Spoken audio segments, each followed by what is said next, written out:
তো গাইস প্রথমে ভিডিওটা দেখো, তারপর কিছু ফানি কমেন্টস পড়বো। চলো লেটস গো।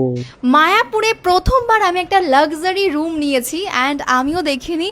ভাই কি দারুণ রুমটা। হৃদয় 0.5 করা আছে, একটু দেখাও কি মারাত্মক লাগছে, পুরো 5 স্টার। হ্যাঁ বলো কি বলছে, সব থেকে চমক কি এটা, এটা ওপেন করবো। অ্যাকচুয়ালি এটা হৃদয় বুক করেছে, আমি জানিও না, ঠিক আছে, মানে টোটালি একটা সারপ্রাইজ আমার জন্য। অ্যান্ড এখান দিয়ে দেখো ভিউটা, দেখো জাস্ট হোয়াট, পুরো ওয়ার্থ ইট হৃদয়। আর মিরার দেখো, মানে আমি তো গেট রেডি করবো, একটা এরকম পারফেক্ট বড় মিরারের খুব দরকার ছিল। চলিয়ে শুরু করতে हैं।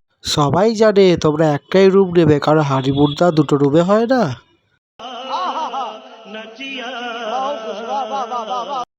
আগে ছিলিস পিন্টুর সাথে আর এখন আছিস হৃদয়ের সাথে, লজ্জা করে না রে তোর? এমন একটা ভাব করলো, আমি তো ভাবলাম ওরা কারেন্ট শট খেয়েছে। ছাপড়িরা এইসব কিছুই মানে না।